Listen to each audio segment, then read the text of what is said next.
All right, folks, welcome back. Great to see everyone.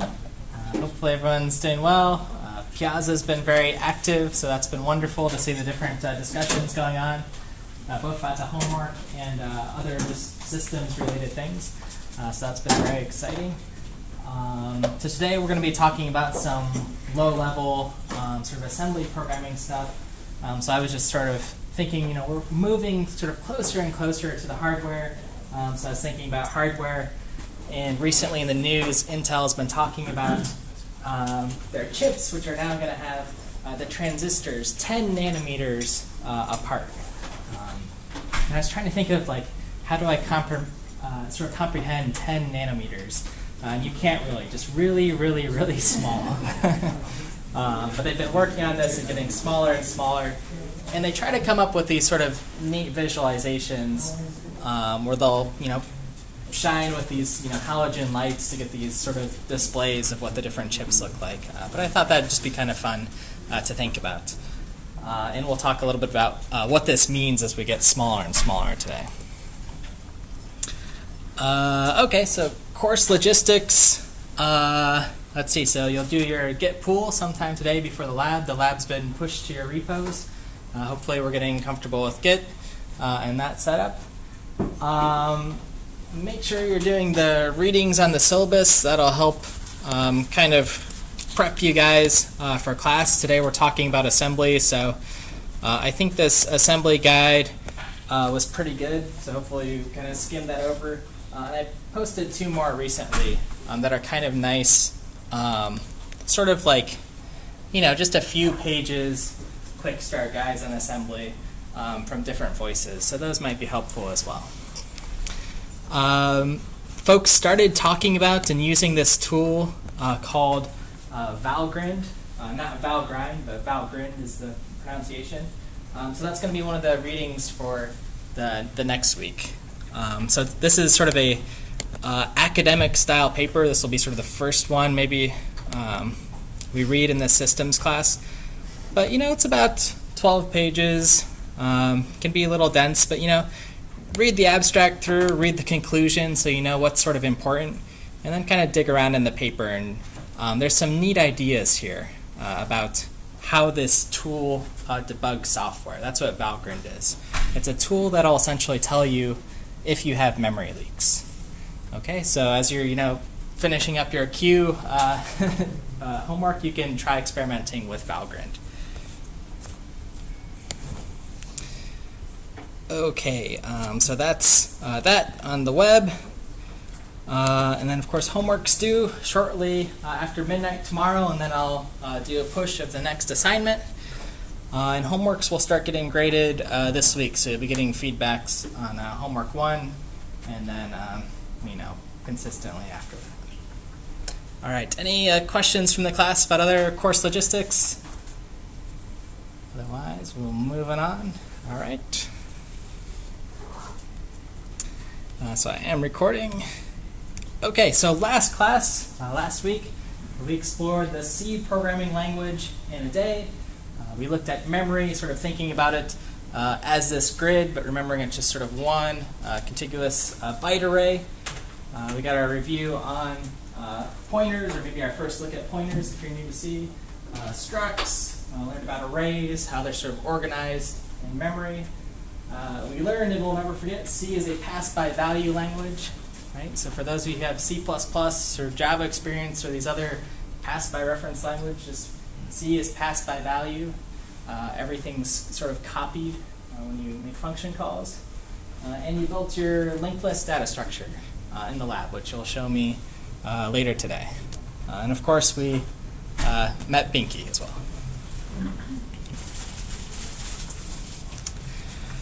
All right, so today's lecture is assembly in a day. So we did C in a day, but this is assembly, getting our foundations strong here.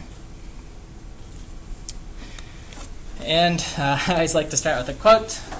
This is by John Carmack, and he said, "Low-level programming's good for the programmer's soul." So this is what he was talking about with assembly.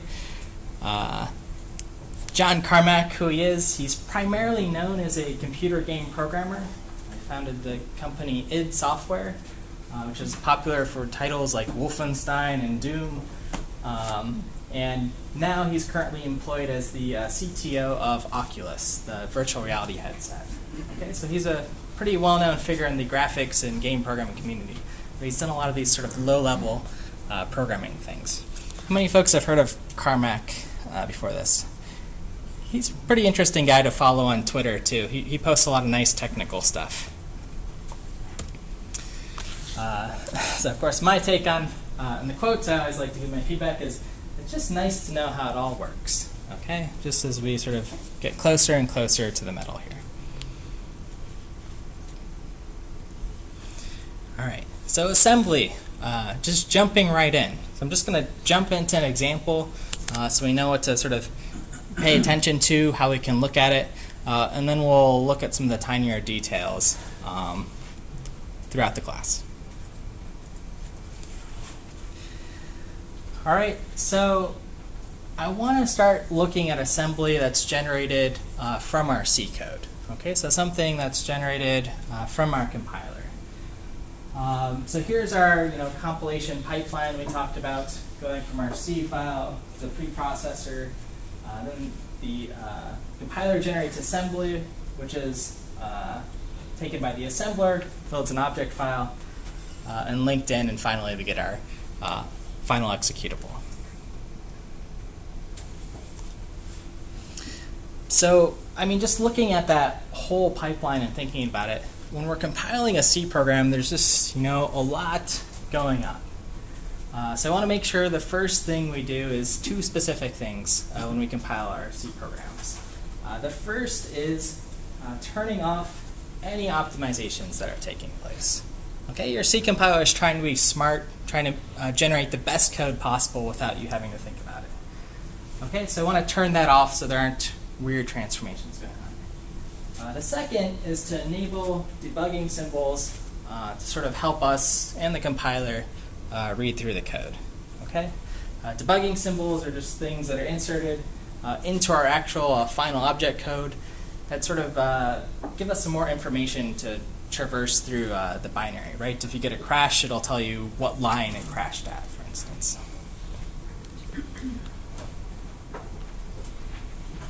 All right, so to do this, using GCC, -G, enable debugging, -O0, turns optimizations off. Of course, if you want to turn them on, you can crank it up to 01, 02, 03, but we don't want that for now. So -F, so the flag no built-in, that turns off any sort of built-in compiler optimizations for functions. And then, of course, output. Okay, so this is just hello world here, and then the compilation.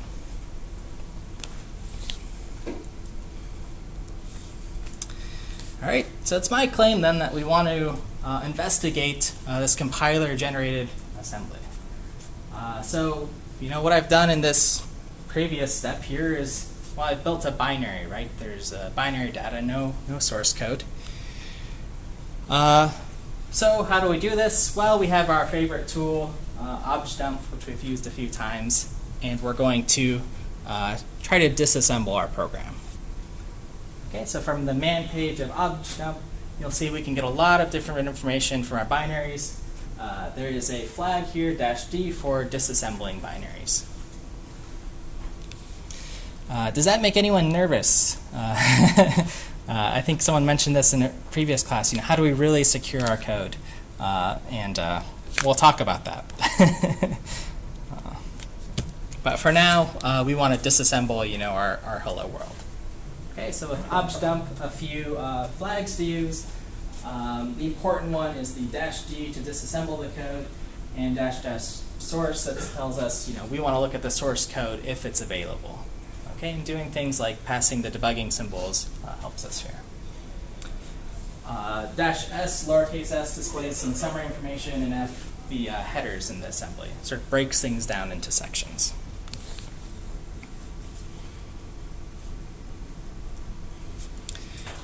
All right, so if I run this program in objdump and disassemble my hello binary, this is what I get. I get something that looks like this. It's the disassembly, and it'll be several kilobytes. All right, there's lots of data in here. But if I scroll through, I'll eventually find something that looks familiar, and I'll find my actual int main here. Okay, that's sort of my starting point.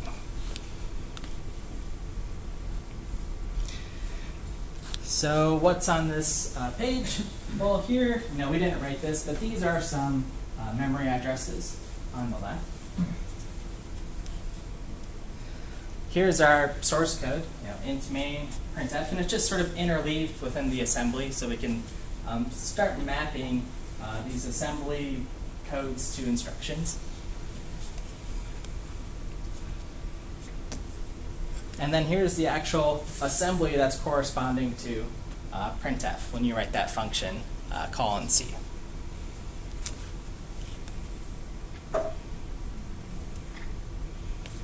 And here's the actual sort of mapping from the machine code per instruction for the assembly. Okay, and you can kind of line these up and say, okay, there's a 40 here, 40, 05, 05, E0, and then maybe something for the instruction here, and so on. Okay, so there's some sort of mapping I want to see here. Again, it's not magic.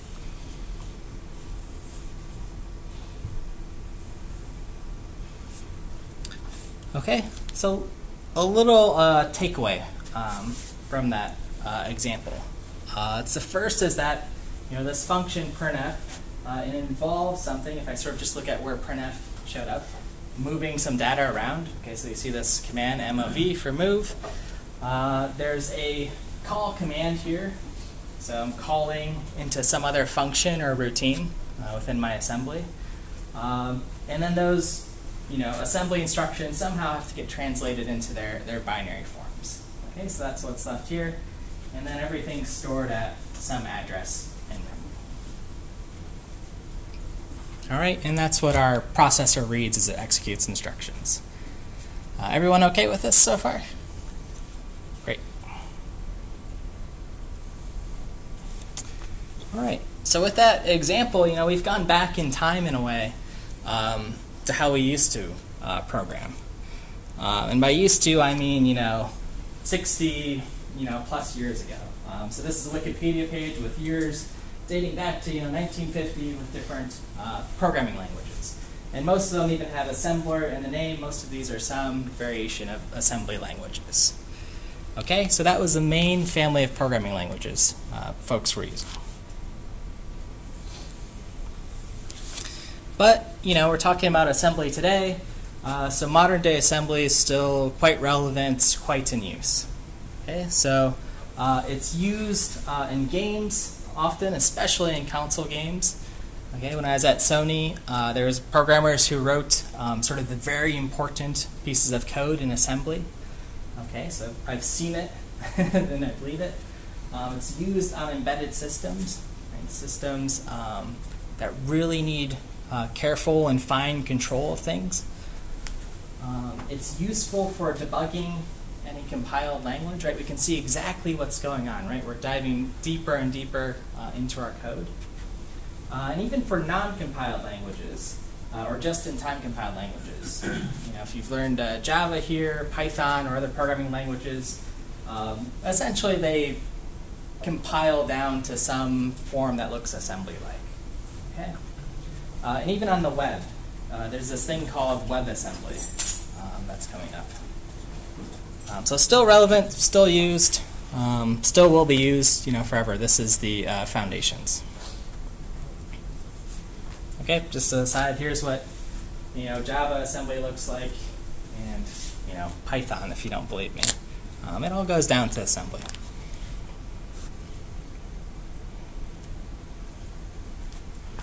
Okay, so once again, the assembly is important in our pipeline.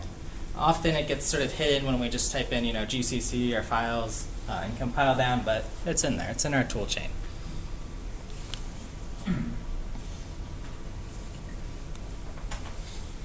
All right, so a little bit on some hardware history since we've time traveled here. So brief history from sort of the systems, some of the hardware side. Intel's been sort of the dominant hardware company for the last 40 plus years, developing these x86 processors that started looking like this. A long time ago they started, they had 29,000 transistors and ran between 5 and 10 megahertz. Okay, so that was good speed for the test. But take a few more years. Pentium 4 in 2004 had 125 million transistors and is running close to 3 gigahertz. Okay, so come quite a way. And of course, these numbers are even greater and greater today. Today you likely have some i7 even in your laptop if you're running Intel, maybe running in the 4 gigahertz range, maybe with multiple chips on it.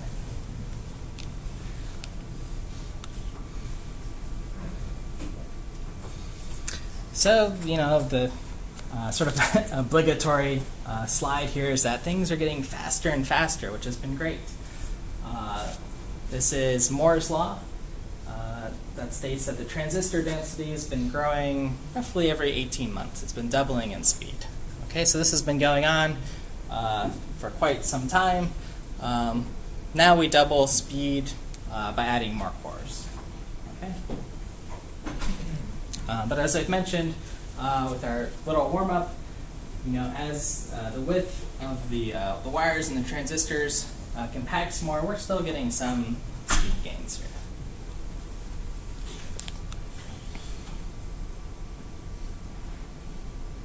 Okay, so we sort of entered the multi-core era in the 2000s and beyond.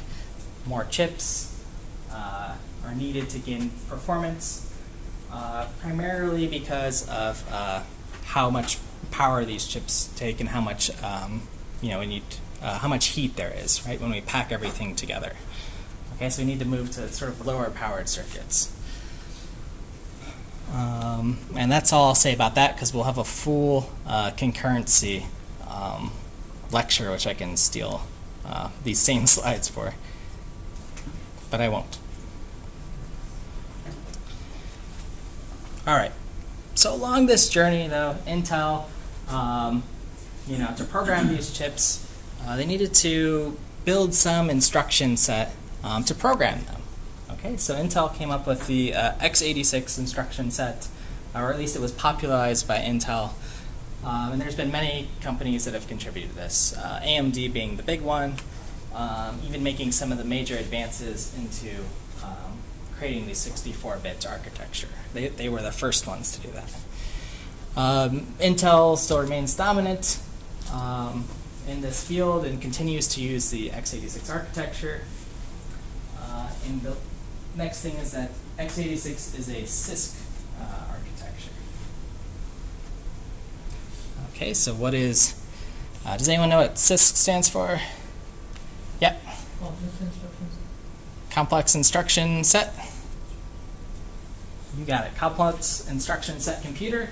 And there exists another sort of alternative, which is RISC, which is the reduced instruction set computer. So two different ways of thinking I want to compare here.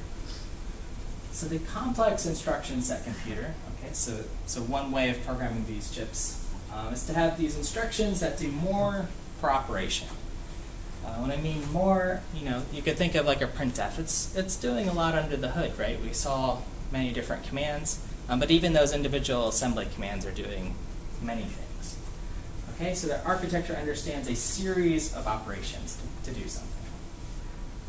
And the performance is pretty good, but there's many instructions to do one thing.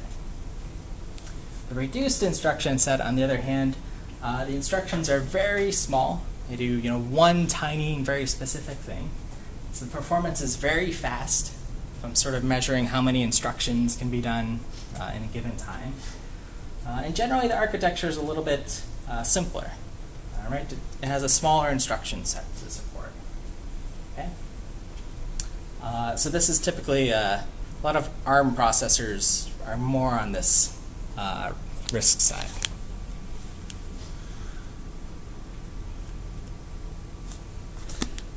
If you want to figure out how fast these processors are running, you can look up the instruction sets, and it'll have some instruction and its actual latency. How many clock cycles does it take? Okay, how many operations is it? What's the overall throughput? So that's one way you can start talking about measuring performance.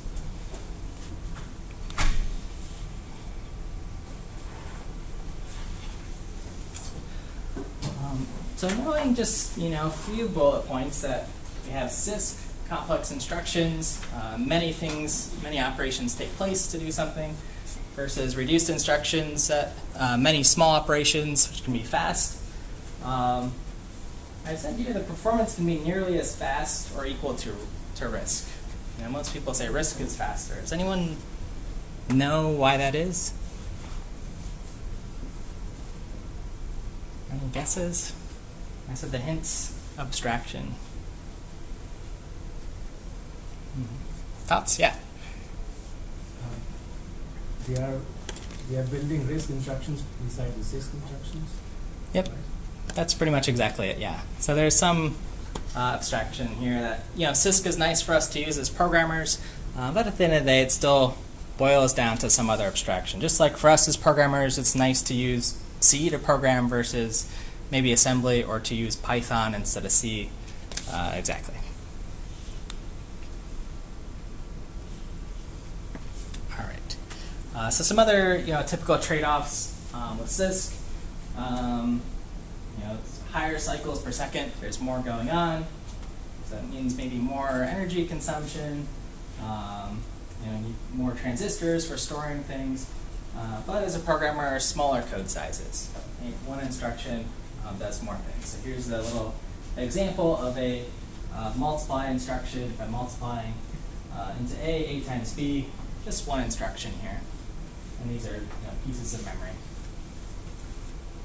RISC, on the other hand, lower cycles per second, so usually lower energy consumption, larger code size, though, and might use more transistors for memory, right? Because I had bigger code. Here's that same code. So all you need to know is, this is bigger than this side. I have to do very individual operations here.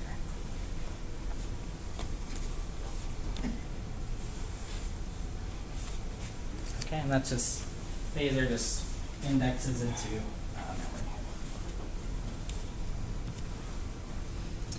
All right, so the sort of CISC versus RISC visual, just to sort of bring our history together. Most of the things were, question. Can you talk briefly about transistors? A little bit, just like what exactly a transistor is, or what it's made. Yeah, let's see. Like explicitly what its responsibility is. To store information. So it's some more transistors, more storage. Transistors are switches. Okay. Right.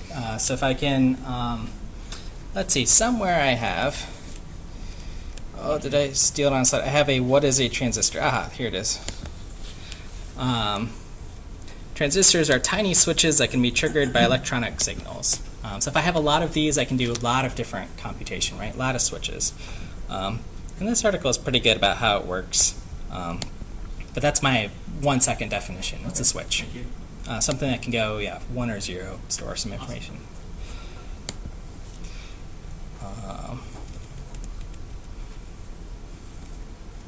So thank you for asking that question. I knew I'd get asked.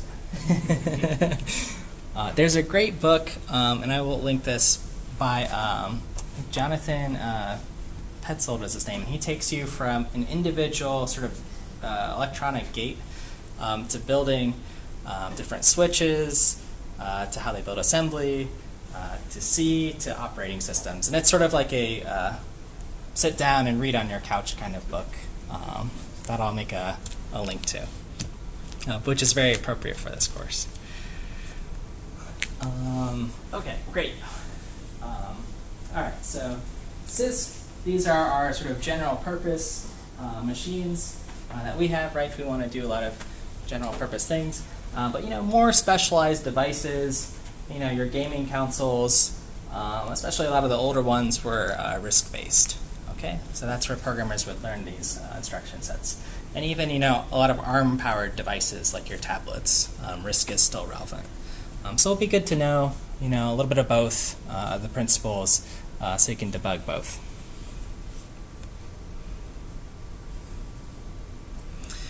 And you know, this debate's gone on forever as far as which are better, but I'll just sort of condense it down to your point that, you know, most of these architectures are some sort of hybrid, right? Even the RISC instruction sets are sort of saying, hey, this is hard to program, let's, you know, glob some things together. The CISC ones sort of compile down into some sort of microcode or intermediate form as well. Yeah? By chance, would anyone have a CISC or RISC translator or something that they would do in RISC? A CISC could create RISC and that's what they would go off on doing? Or? Yeah, so a lot of the compilers, I didn't play with it with GCC, but some of the client compilers, you can tell it to generate for your RISC code or for what specific architecture you want to do. So if you are working on a project, you know, GCC, LLVM, the assemblers that are sort of built into these tools are pretty good about saying, all right, I want to generate code that runs on PlayStation or whatever, and one for PC. Yeah. But it would be cool to see the comparison sort of side by side. Yeah, awesome. All right. So a little recap on that history and introduction. You know, we can generate assembly from our C. Okay, so we saw a little example of doing that from GCC, and then looking at it in objdump, the actual disassembled code. Computers have evolved quite a bit and will continue to, but assembly is still our foundation. Okay, and it's a CISC-based architecture, at least the one we'll be looking at in this course.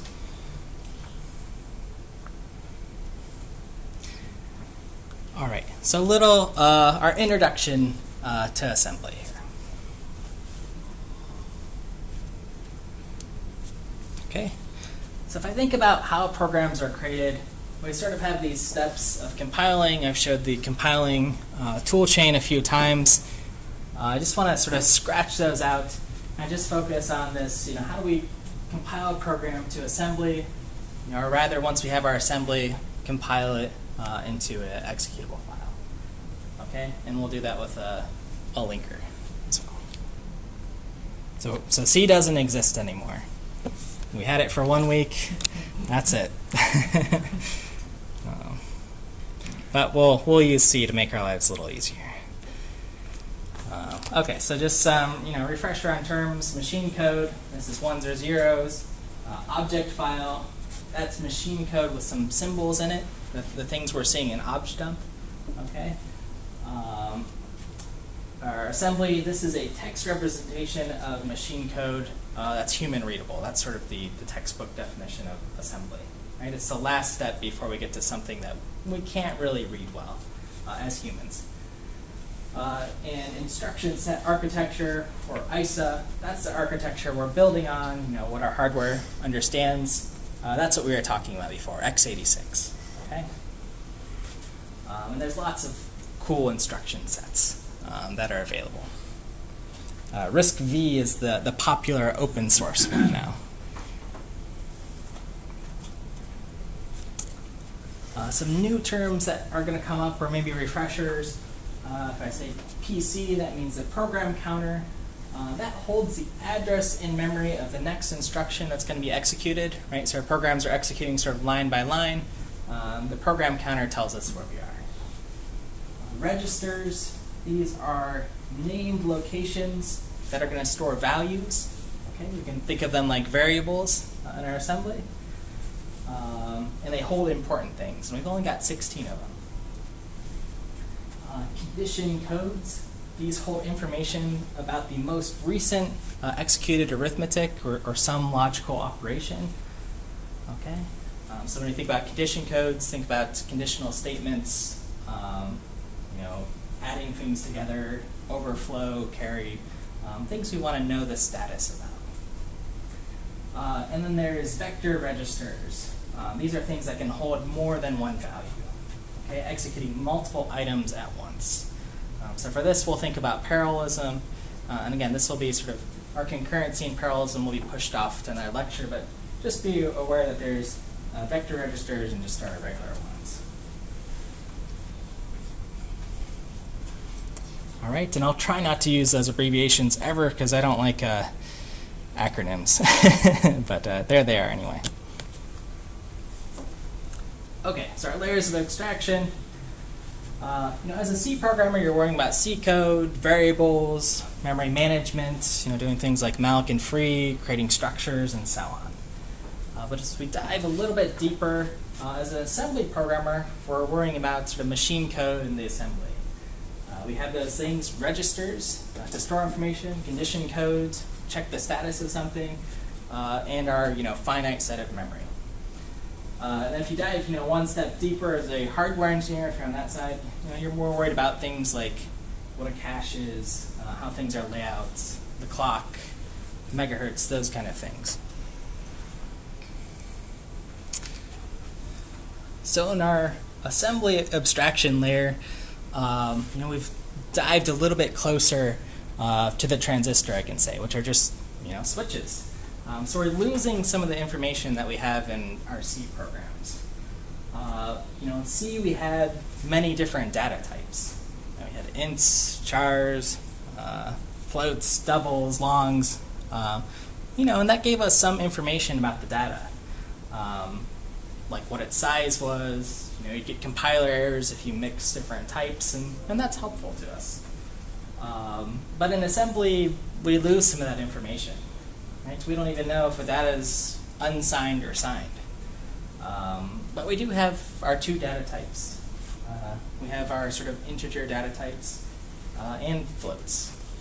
Okay, so that's all we've got. We've made our lives a little bit easier in some ways, but lost some abstraction.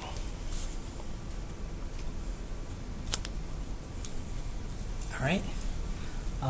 So here they are, at least how we try to represent them. So on the left, here's the C data types, char, short, int, and so on. And here's our sort of assembly ones. We have bytes, words, double words, quad words, and then for our floating and doubles, or decimal by single precision and double precision. Okay, and these are the suffixes associated with them.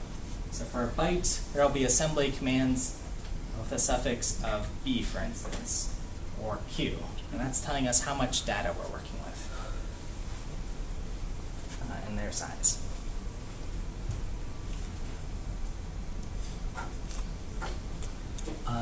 What is a word? One word of data is typically 32 or 64 bits. This sort of varies, but it's how much information your processor can take at one time. So if you're on a 64-bit machine, 64-bit word. Okay, so far so good.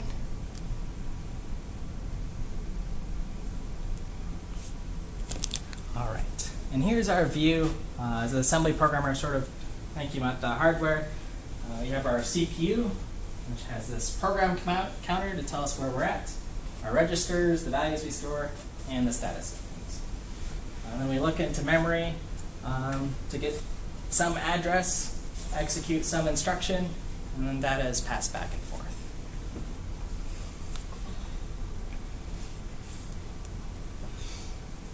And a quick note on memory. We're looking at maybe not the exact location in memory, but something that's known as a virtual address, which makes our lives a little easier. So again, we can just keep in mind that our programs are just these large byte arrays, okay, that have all these sort of instructions stored in our executing. And we can think of them in a nice sort of continuous line. Here's program 1, here's program 2, right next to it, and so on. And that's something the operating system does for us. So we're grateful for our operating systems.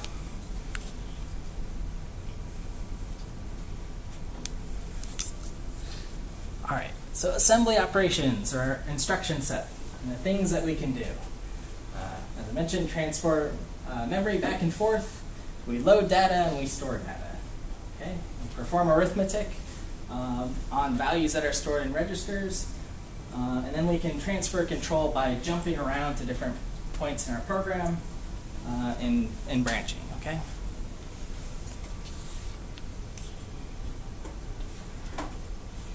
All right, so let's look at registers.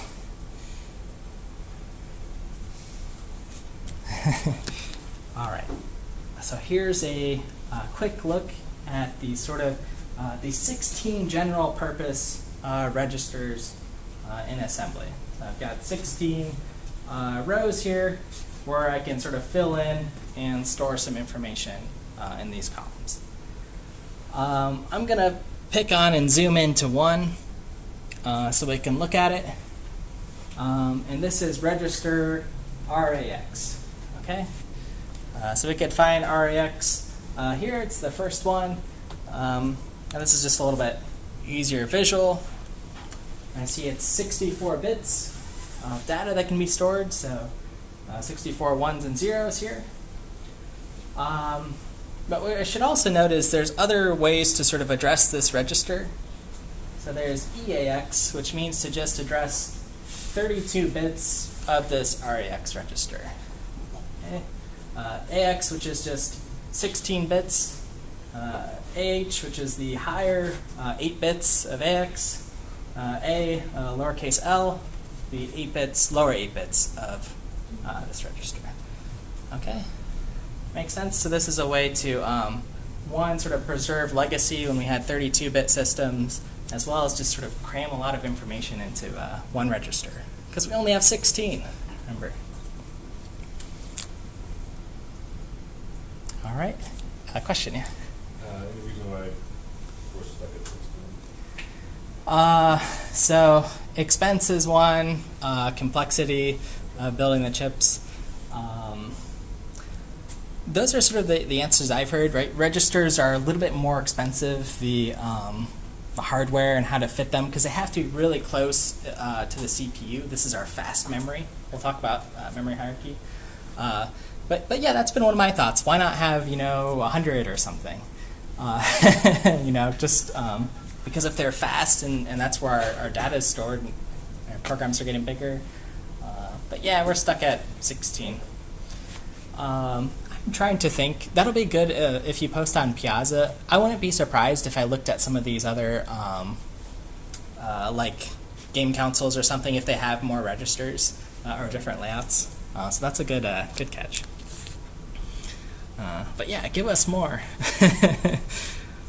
We're going to find out the problem's even worse. Let's see in a few slides here. In one slide. So some registers, I said we had 16, right? General purpose ones. Well, some of those are even reserved for special use. Okay, and we'll look at what those are. But to give you a teaser of one, RSP. So anytime you see the percentage sign, remember that's a register. Percent RSP, that keeps track of where the stack is. We'll do an example so we sort of understand the stack. But darn, we've already lost one. We're down to 15. So more. Okay, so let's actually take some time to look at a assembly instruction. And the first one is, well, it's what I said we do in assembly. We move stuff around. So this is the move or MOV instruction. And depending on how much data we're moving around, right, you have this suffix. So movq moves a quad word of data. So that was 8 bytes of data. Movd moves a double word of data. Okay. In the syntax of the command is movq, how much data from a source to a destination. Okay. This is sort of important. I mix this up, so just a heads up. Source to data, left to right. Where are you moving information? From here into that register or that location. And that's going to vary based on assembly languages. This is what we're going to follow in our class.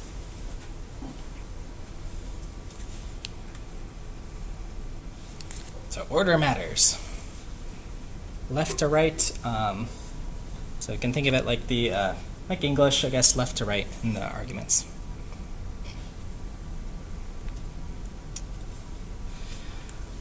And what goes into the source and destinations in particular, there's a couple of different things that we can put into them. We call these the addressing modes. Okay, so it can be immediate, so some address or value that we can plug in there. It can be sort of a memory location. So this is sort of like a pointer where we say %rex, and then if we put parentheses around it, that's dereferencing and saying, hey, give me the value in register rex. Or we could just put in another register to read the minutes. Okay, so you can see why, you know, C has pointers here. And here's the full list. Okay, so if I want to move some global value, x, into register rex, I just do so. If I want to just move in 56 into rex, you can do that. Move in another value from another register, rbx, into rex, no problem. Move whatever value lives here in rsp, the thing at the top of my stack, into this register, no problem. If I want to say, hey, whatever's at my base pointer here, offset by 8 bytes, I can move there. And I can do the same sort of offset as well. This one's more for vector operations. You might not have seen it. But again, it's another offset from some location. Question, Anya? So for the immediate, is that 56 like the number 56? Yep. Yeah. Exactly, yeah. Yes? So the register, you're moving an entire register into another register? It's moving, yeah, the contents of whatever's in here into this location. So what's the difference between register and indirect? Sorry. Like, isn't when you dereference it, aren't you getting context? Or Yeah, so this is whatever the RBX would be, like an example.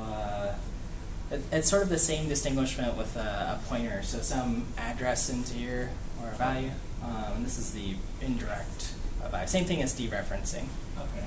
What So the you value is at that. So for example, if RSP pointed to 56 or something, move 56 directly. Okay. Yeah. Thank you. Yep. Yeah, good questions. Everyone else okay with that? Yeah.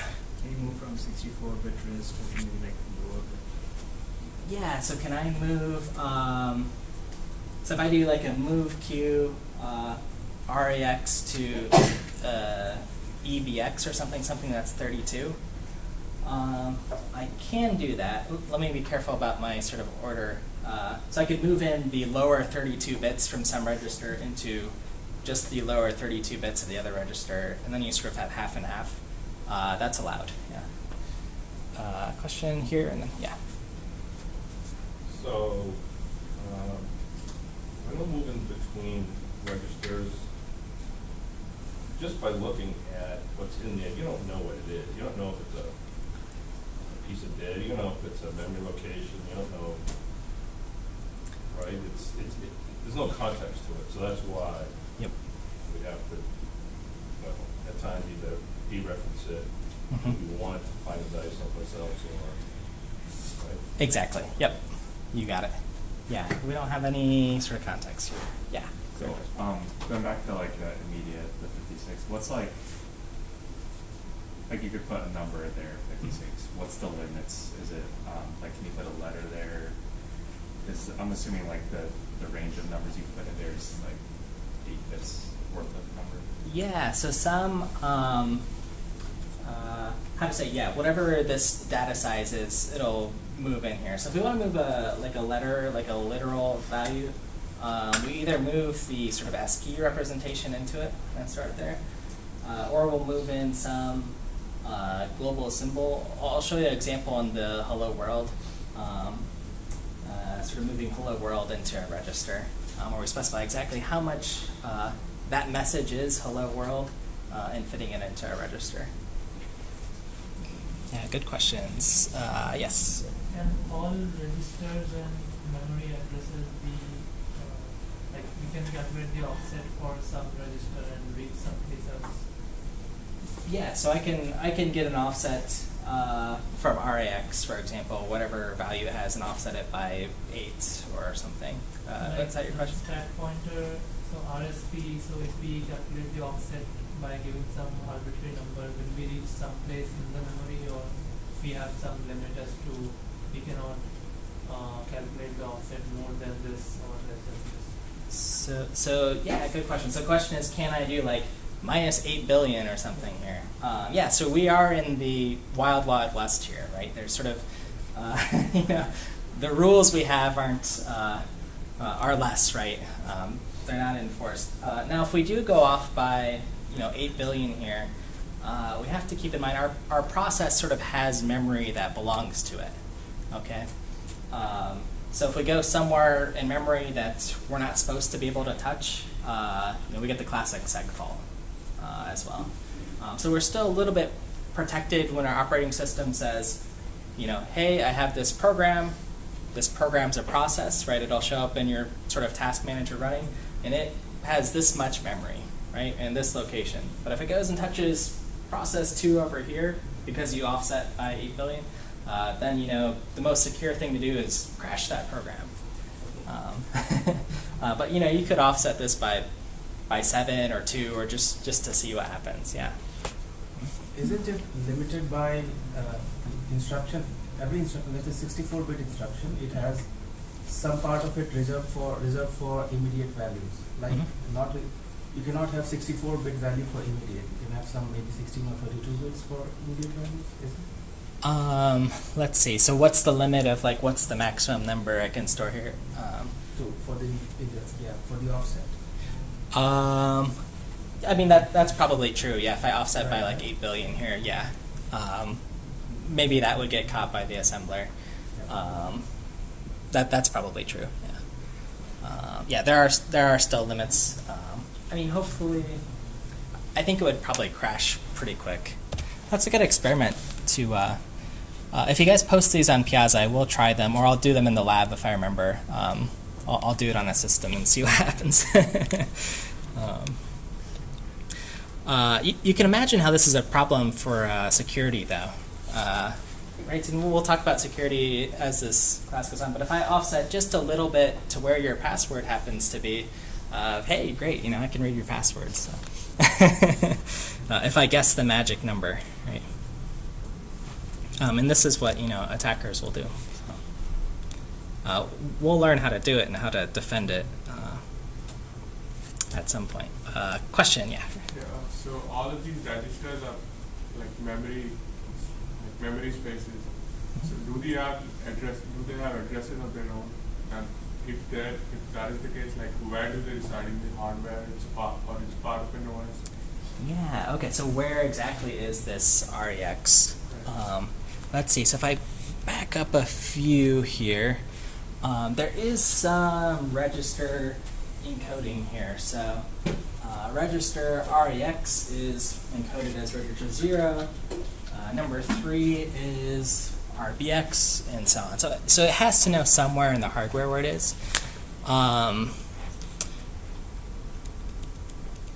guess let me rewind back. If I go into the actual assembly code, I need to look. I don't have an exact answer, but yes, it must know REX is here. for instance, put it in this register because there is the RIX register, the storage there. Yeah. So there's that encoding, and I think it'll show up in like the objdump, that sort of hex that we looked at, that number. But I need to test it to see if we could pick that out. That would be a cool experiment too. Other questions? This stuff's kind of cool. It's kind of just like putting the little pieces together like a puzzle. That's all this is. Yeah. So, just one more. Mm-hmm. How does the operating system not lose control, especially in a single CPU system? The operating system must have to give up control, let some program take over the CPU for a brief time, and at that point the operating system is gone. So does the CPU or something control, you manage that, or Yeah. or is it So what's later on? Yeah, no, this is a good question. That's relevant because when we sort of have these separate processes, the operating system's always running alongside the kernel. So it's always sort of like managing what's going on. I don't know if I showed a picture, but I will show a picture of what happens when you do certain operations. Basically, the program has to surrender control and say, hey, operating system, go do this thing. The program kind of waits. We call these system calls. Yeah, great question. The fact that the operating system actually is It's still it's going. along Yep. for the ride in some way. Right, Okay, exactly. all right. Most operating systems, desktops, machines, consoles, tablets, and so on, operate in that fashion, where they're always running along. Yeah, great question. Everyone good? Questions on any of the questions we had? We'll keep taking them. This is great. All right. If not, I'll move on to this slide. So this is showing on the left side some of those addressing modes, and on the right side what the C equivalent is. Okay, so question about moving 56, or if we move in value 4 in RIX, that's saying, hey, this temp or whatever variable, store the value 4 in it. Okay, moving 150 into RIX. With the parentheses, that's saying, hey, dereference, let's pretend this is a pointer P, and store 150 there. Okay? Register to register, REX source into destination, says this is the destination, RDX, store in whatever REX was. Okay? Source into destination. Same thing with the pointers in either direction. Okay, makes sense. And this slide, of course, will be for reference as you need. Yes? Professor, how does that star P equal to 150 minus 150 come in?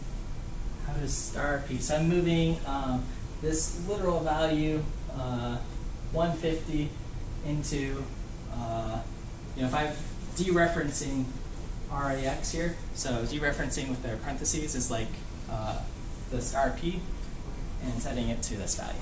Does the parentheses play a part in that? Yes, yeah. Here parentheses means dereference. Okay. Yeah. So, Yep. clarification. So like the first line, it just means that it's like creating an alias or something like that, right? And you're just copying it over, so they still share the same memory address.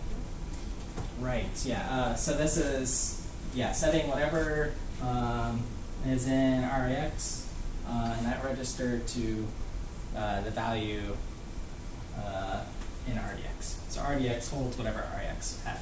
Oh. Answer your question? Yeah, maybe another follow-up one. The first instruction, so is it the assembly equivalent of just setting a pointer? Is this equivalent to just setting a pointer? So if I'm moving in the value 4 into this register, Is 0x4 a memory address, or is it? 0x4 is some value. So I'll be very unspecific. Just some value is how we want to think of it. So that could be a place in memory, could just mean for. Could mean address for, value for, something. Yeah. So yeah, that's good. Does that answer your question?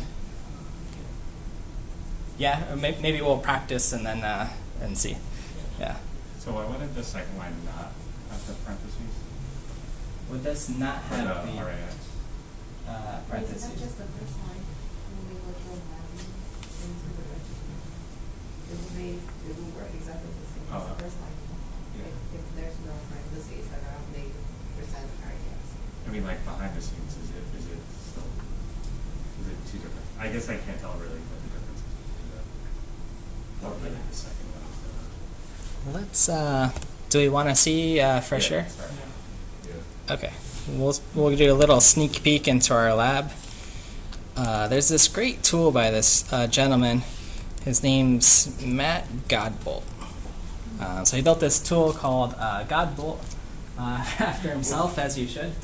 And it's called the Compiler Explorer. So this is good. I can show you guys what you're doing today. And anytime I guess I'm not sure what's going on, you can type in some C code on the left side. And then it nicely compiles into assembly on the right side. Okay, so stuff in green here, int main, however I do that, this is what the corresponding assembly looks like. This sort of yellow here, that's just, your program's ended. This is what happens when your program ends. Okay, so let's see what happens.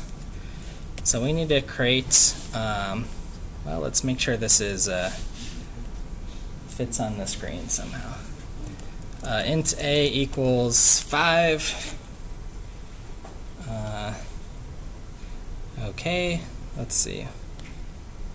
What do we want here? Let's play with some things here.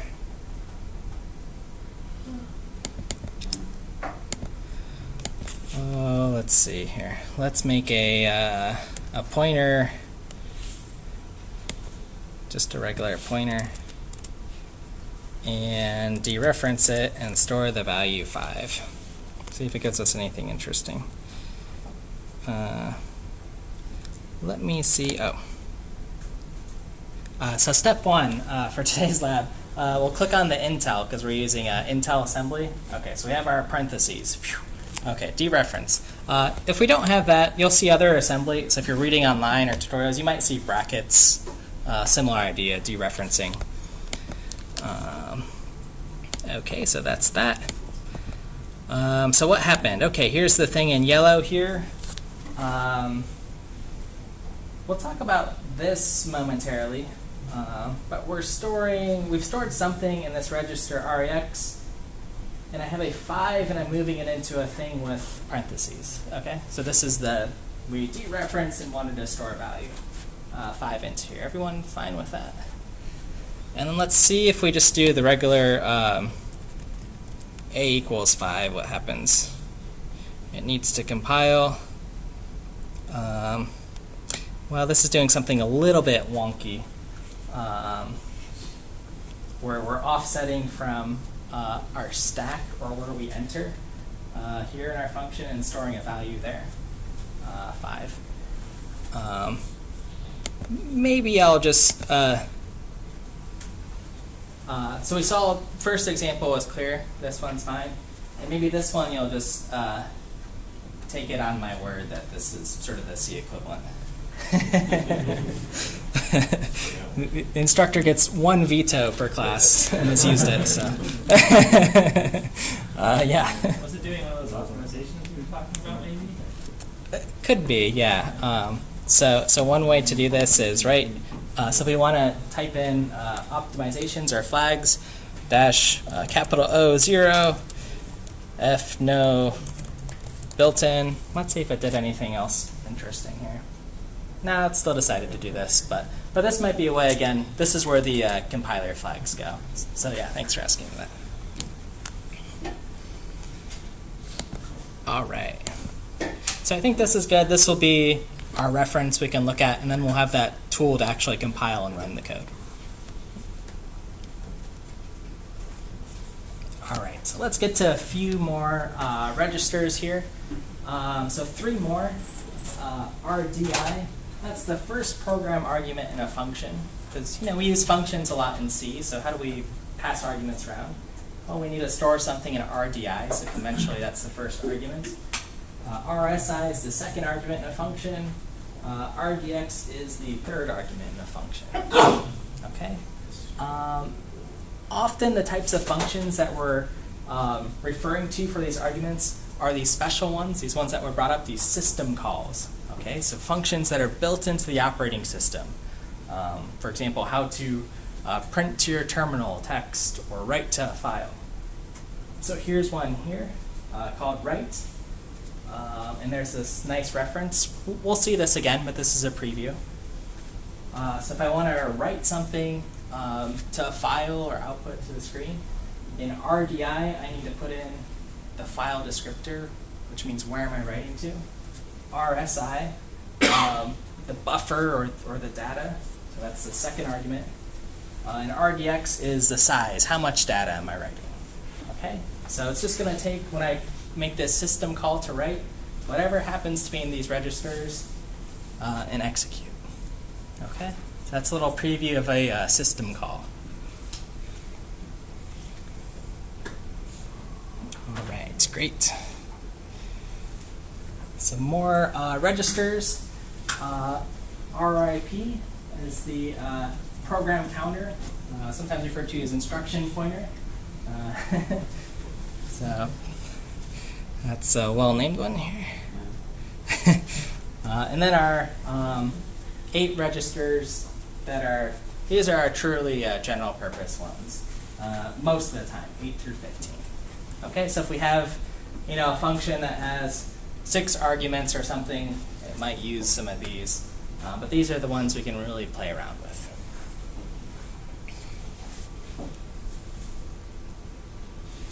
All right, so let's do a little example here. And I'll give you guys a few moments to think about it. If it's not big enough in the back, let me know. But on the right, I've got the assembly here. I've got a little cheat sheet here if you want to think about what the registers are. And a mystery function over there. And I'm wondering, what's that mystery function do? So here's the code. I'll give folks, I want to give everyone about a minute to think about it. And then take some volunteers.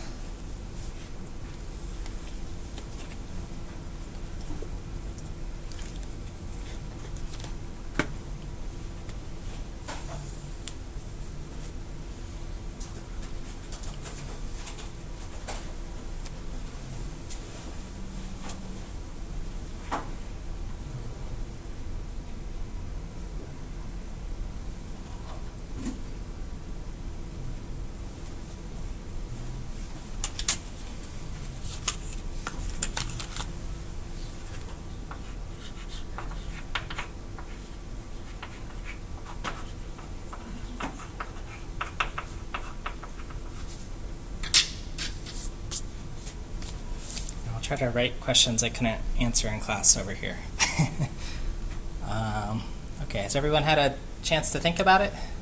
I've got 2 volunteers. I'll start in the back and then work my way forward. Yes, sir. Swapping variables. Swapping 2 variables. Yep. Exactly the same. Exactly the same. Exactly the same. Okay. Okay. What kind of variables? And then we'll walk through it so everyone can kind of follow through the swap. Or how would we figure out what kind they are? Do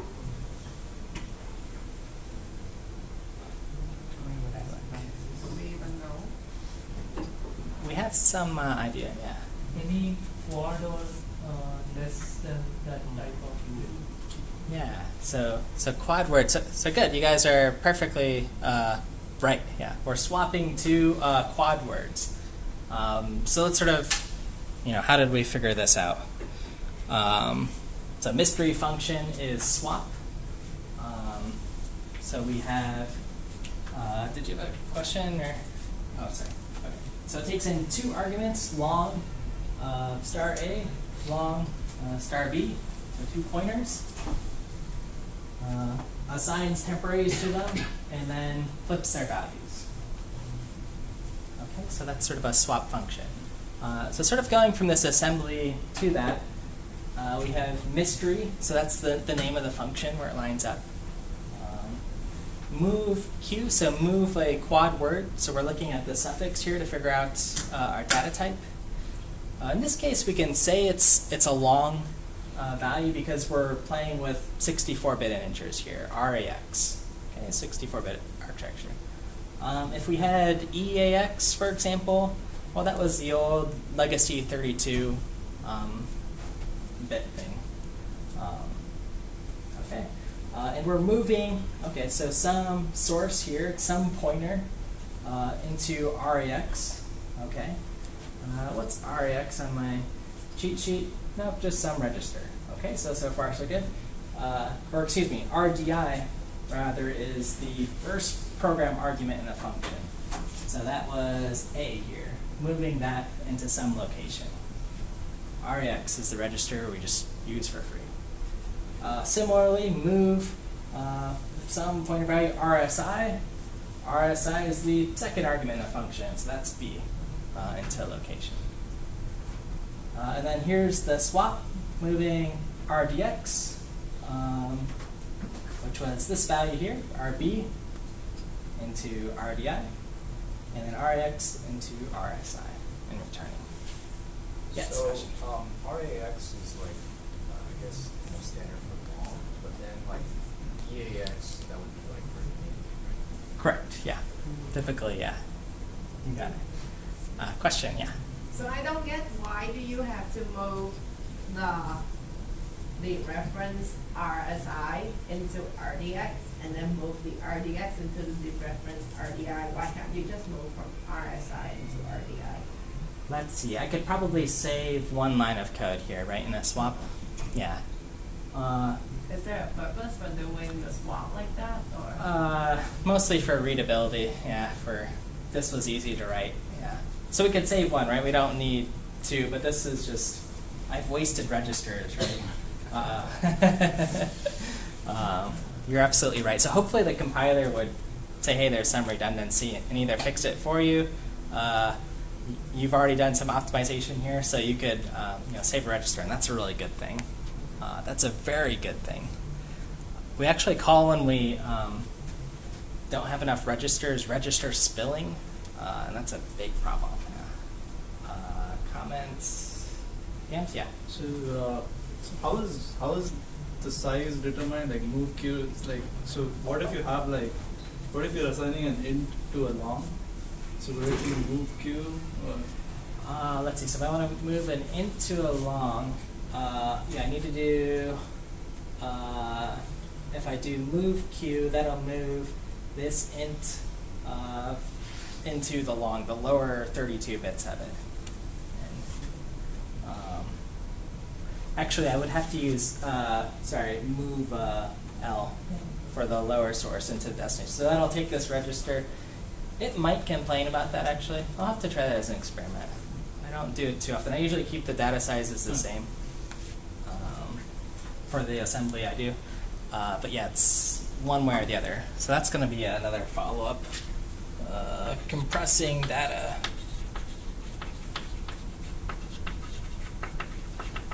I think that'd be a neat example to see. People will sort of do these neat hacks of, hey, I've got 64 bits, and I'm just using 8-bit things and packing 8 together.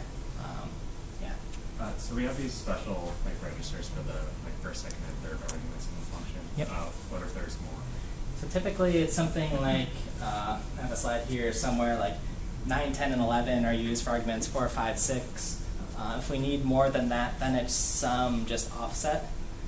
We'll also see arguments just get pushed onto the stack.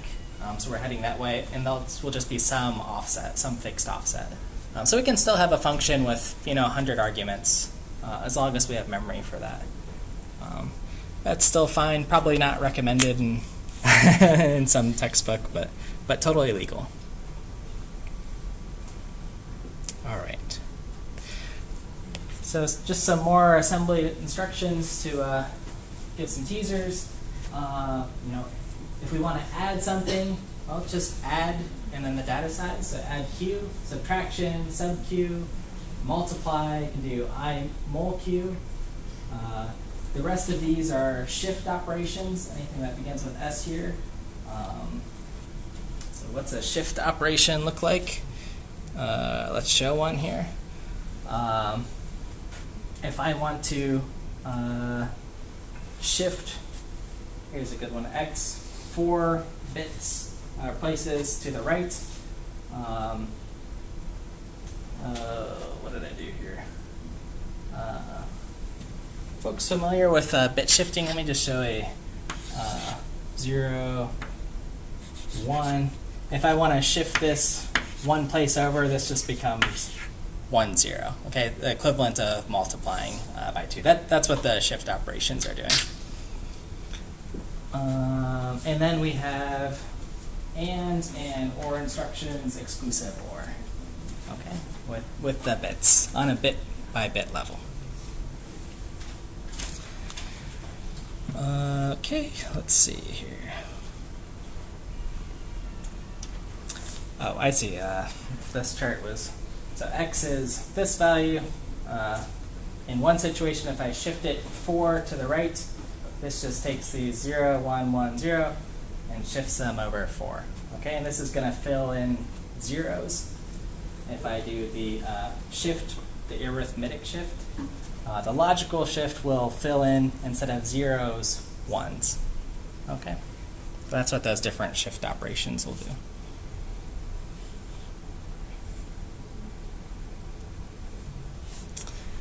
All right, so another little teaser. I'll give folks 1 minute to think without showing the answer. If I just have this expression, how would you compute it? And you can take a minute to sort of do it on your laptop or think about it.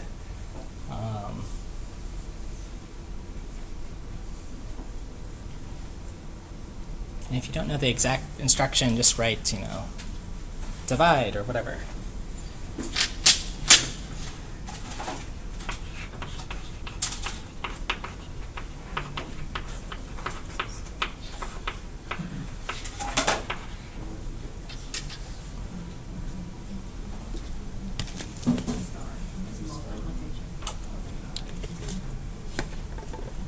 And the star here is for multiply. Yep, no worries.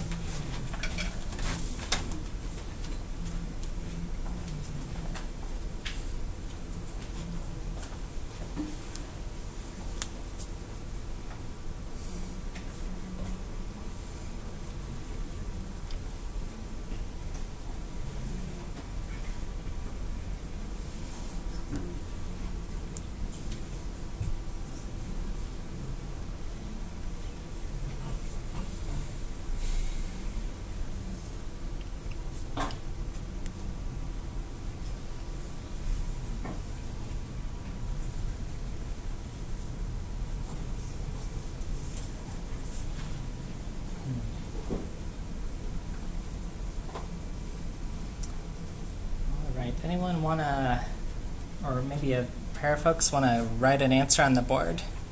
Can take a few volunteers. Or if that's too much pressure, does anyone want to walk me through maybe what their logic was? You don't have to give me the exact instructions, but yeah, here it is. So, I just movq, movq,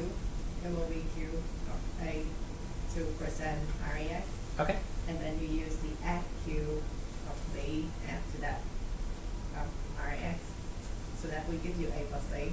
And then you use, I multiply q of b to the RISC again. That will give you the multiplication with the sum. Yep. And then you move the RISC back to C. Got it. Yeah, sounds good to me. Everyone sort of follow through? Store A somewhere with move Q. Store B somewhere with move Q. Or just add it, right, together. Use the multiply instruction of whatever this result was. And then store that in C. Right, so just breaking down, again, something we sort of take for granted in C into a few more instructions. This is one solution, exactly as you said. Move A into RX, B into RBX, then add them together. This result is stored in RBX into destination RX. movq, this one's a little bit of a cheat here. You just type in %RBX, and that multiplies whatever happens to be in REX.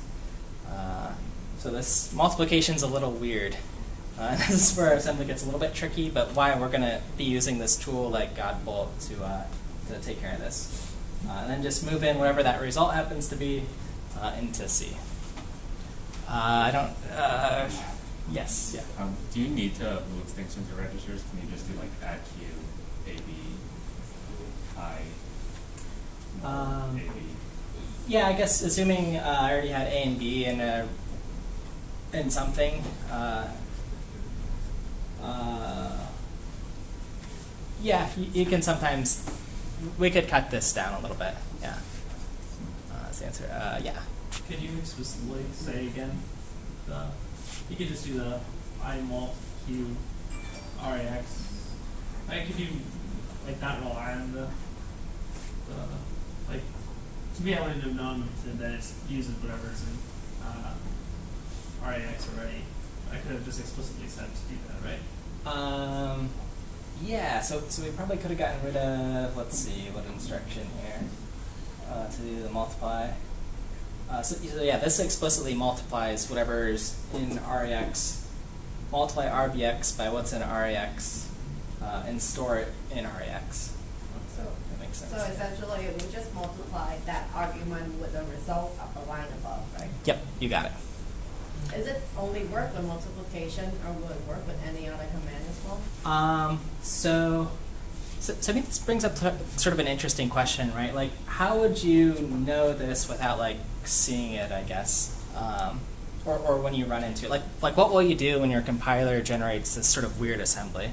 That's one of the reasons I put this. I put another weird one in later, and maybe that'll answer some of the questions. So here's the sort of answer on the slide here. You know, here's some more common instructions. I'll rewind there. But where to learn more? Well, there's really one good place to look, and that happens to be the Intel software guide, right? So it's this lovely 4,800 page PDF. So yes, downloading this and searching is a fine option. I think, let's see, if I've been good on today's lab, there's a few cheat sheets for these common instructions. So if I get into assembly, let's see, in our resources, there's a nice cheat sheet from Brown. There's an MIT cheat sheet. And I might just Control F here, imul. And this has some maybe insider information here. Sign full multiply of RX by S, result stored in REX. So they're using a little bit different registers. That's one way to do it. So if you don't specify, it will just go to RAX. Yeah. Let's see. That's one of the tricky things with x86, right? There's a lot of different instruction sets. x86 is the most popular, the most used, going to be the most beneficial if you're out in the real world, right? About 90% of the instruction sets are x86, so that's why we're doing it.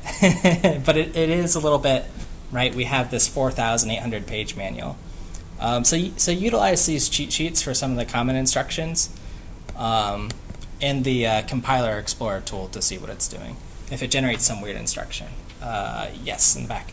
Shouldn't we use like a base pointer rather than using dx and cx? Like they are the base and the counter and accumulator. So I think everything happens in an accumulator and we create a base pointer and then we offset everything and then we calculate. We could do that as well, yeah. To save these registers. Yeah.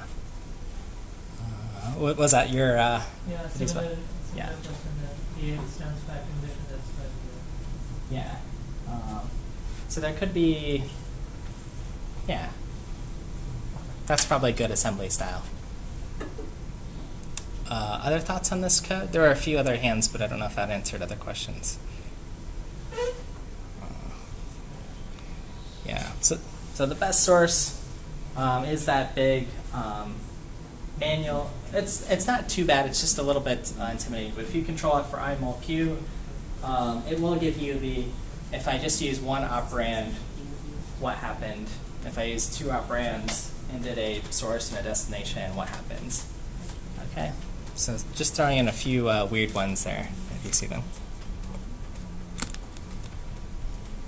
All right, so some more instructions. Inc, we're just incrementing, decrement, -1, very common things you would do in a program. Negating something or notting something. Some handy instructions to use. And a quick anatomy of an assembly program. This one, all right. So here's a hello world. This is sort of the default one you'll get when you write your hello world program. And just some other things you'll see in assembly programs. Some lines start with a dot, so dot something. Those are special compiler directives. So those could vary between compilers, somewhat standardized, but that's just telling the assembler something, or rather the compiler, some specific thing to help it. Okay. That text you'll see, that directive, that says where the actual code starts. Okay, so that's another directive that says, hey, actual code is here. There's actual data section as well.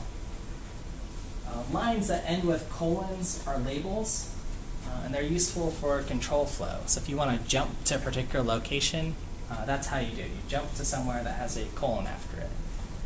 Okay, right? We don't have loops or anything like that. And then just a reminder, when you see the percent signs, those are registers. Okay, so here's the guide here. Here's sort of what it looks like if you're control F-ing around. Control F for increment, and then you'll get a guide here. It's a little bit big to look at, right, and take some looking at. But the nice thing is, these are the people who made the chips, and this is exactly what it does. So the information is 99.99% correct.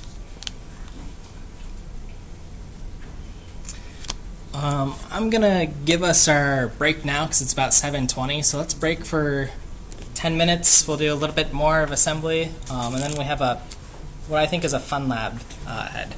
So let's break till about 7. Let's go till 7:35. Stretch, get water.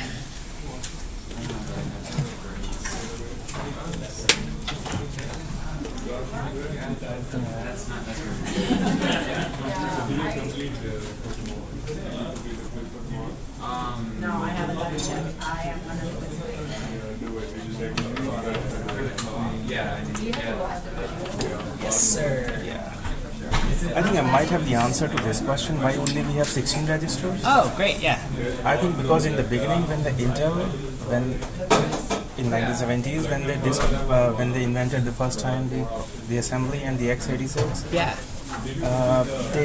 they started with 16 registers. Okay. Since then onwards, they are just they want to have everything which can look backwards. Okay. So if they cannot go more than 16 registers, and also it helps in that way because if you look at each register's purpose, Yeah. it solves every purpose.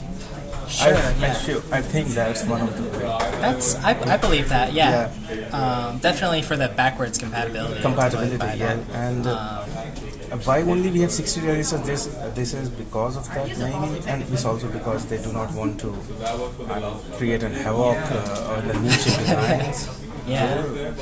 Any insight into other architectures that would have more I think for performance? I think AMD also uses same architecture. Okay. x86, they are the biggest players. They invented, they make everything.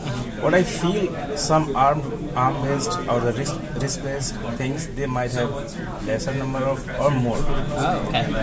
Because they are totally independent of 16 registers. Right. But when we talk about 16 registers, we always look at the the Intel architectures. That's because every architecture class, every operating system class that focuses on Intel x86. Okay, good. That's one of the reasons, maybe. And for this, I have this doubt even in C. This compression. Oh yeah, of putting the registers. Yeah. So what if let's say I have an integer, let's say I have a long integer a, and then I have integer b. Then I add both of them, a plus b, right? Yep. So I think I think the compiler makes the integer first it converts to long, then does it, right? Maybe probably what it does. This is something which is, I bet what it does if I do that sort of cast, if I have int a equals whatever long b equals 5, and I want to do b equals a or something like that. Yes. Or maybe b plus a, c equals b plus a. C equals b plus a. What's C's type? Is it a long or? Let's say any and maybe long. C. I bet. So this has to be promoted, I guess, up to a long, which is fine. Yeah. I think to promote this, though, we need to zero out the first 32 bits. Yeah, it depends on the C's. Yeah, I can try this. I would like to try. I'm going to try this. We could basically write the operation would be shift it all the way over, fill with zeros, and then add it. I will try this. Yeah. Depends on the C's data type, right? Right. So then if this one's just an int, Or might be, I think the compiler might give us an error because if C is not a long, C is maybe an integer. We have to do the typecasting, right? yep, then you have to cast this one down to an integer, which is probably fine, but we could lose data, right? Yeah. Which is always a risk with casting. So, hopefully we would get a warning here. Yeah, I think I'll try this. I'll try that. Okay, cool. Yeah, I'll leave this on the board so we can try. Thank you. Yeah, good points. Yeah.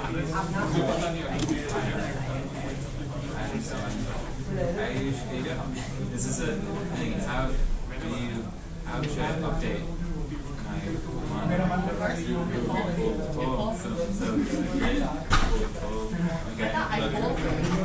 you did it the first time. Okay. How do you get your thing to be we're getting updated. No, this is updated for me. That's so funny. Let's see. It's becoming a word. Right? I wrote it now. I'm like, it's my life. Let's do it. Okay. I know. Now get full. Next time, when I get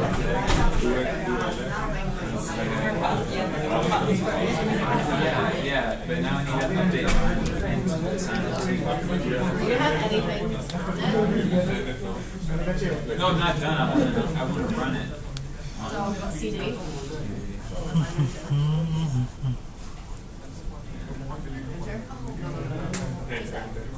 Take the data, enter.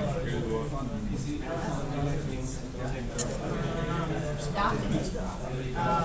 What are you using to update? Where are you trying to update it? I'm trying to update it with like my logo. From logo? Yeah. So, okay, there are two ways you can do it. Either you can go into your repository website, put it on there, and then pull the updated version down, or you have to manually do the update. That's like, no. I've tried that. So what happens, since there's so many comments in there, I guess I could like manually do it. So you can either manually do it on here, or the other way is,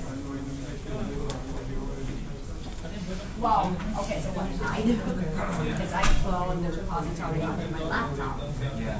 like manually clone my laptop, instead of putting it only on the I clone it onto my laptop, and then when I do it, Yes. A question for the assignment. Are we supposed, like, are we graded on how elaborate our tests are? The tests are mostly for you guys to make sure that their code's working. Okay. like for me, If it'll be good to have some, though. I guess I don't care. Yeah, so the grading is just on how well you pass our test suite. Okay. So you should write as many tests as you have, I guess. Maybe I should just take them from everyone in the class, but yeah. So certainly, let me put it this way: if your code totally doesn't work, but you have a lot of interesting tests, that's better than not having any tests and the code not working. Right? You would probably be compensated, but it's worth your effort in having tests so that you know your program works. Okay. So I was like kind of done with that, and so I had another question for like abnormal behavior that my code should throw. Like, so if I have like the one I saw on PR, so like if I have an empty queue, I cannot dequeue elements from it. Right. Correct. So like what if I find other cases as well for that? So what should be my default behavior for them? For the empty queue one, crashing is fine. Yeah, some sort of exits, or you could throw an assertion, something like that. Basically, the operation should not execute. Yeah. The way I've implemented it is like I'm checking if the size and capacity, like they have to be in some range. Yep.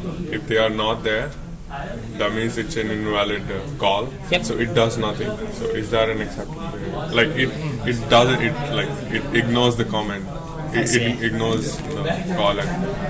Yeah, I guess I think the behavior, I'm trying to think what the behavior is in the C library, because that's what I'm mimicking. I would say, crashing's fine. Just calling like escape or something. Because I consider it sort of like a seg fault. You're trying to perform some illegal operation. But I guess my implementation is a little bit more strict, so that definitely won't be wrong. How about that? If you exit. Yeah. Another question, like if one of the queuing path like it succeeds, we are returning a value. What happens to those values? Nothing. So essentially, if you were writing code and using this spec, you might have some call that says, if this operation succeeds, do something with that so you know it succeeded.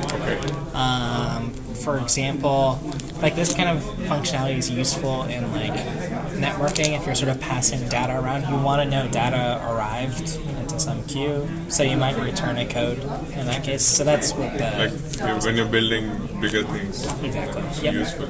Yeah. Excellent. Okay. Cool. Yeah. Nice job. Yes.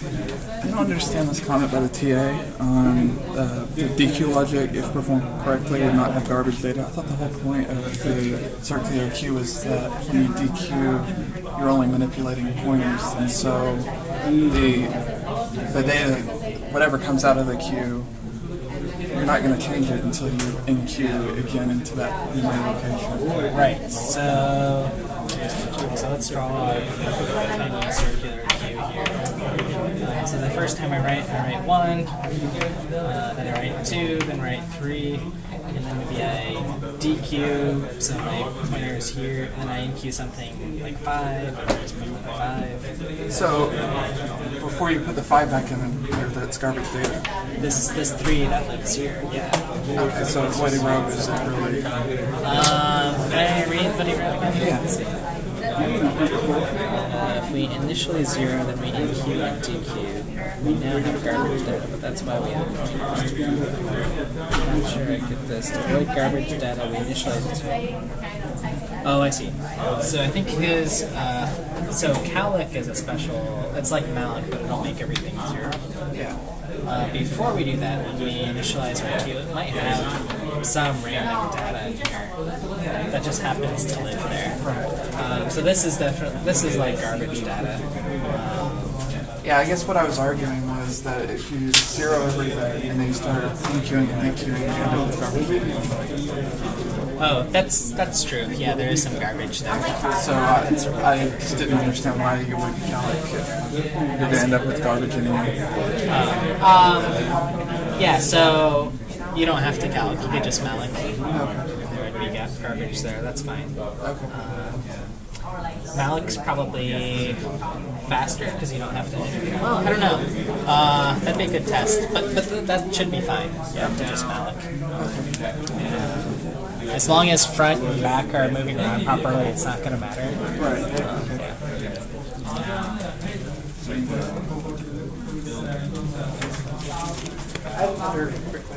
So in C, when we've been comparing our C to assembly here, and you talked about stack memory and heap memory, and I'm wondering, so every time we use stack memory in C, does that translate into assembly as actually using the stack? Yeah. So we'll see in a few moments this sort of offset that happens. So how it's drawn is like this. Here's our memory. Some of it's this is our program, the source code. Some of it's the heap here, reallocate memory. This is sort of the free space, and this is the stack here. And then as we do things on the stack, stuff gets allocated here. As we do things on the heap, it gets sort of allocated here. Hopefully they don't cross paths. But yeah, we are actually having some offset in our stack. Okay. Make sense as a teaser? Yeah, I think. Yeah, if you're going to talk about it. Okay.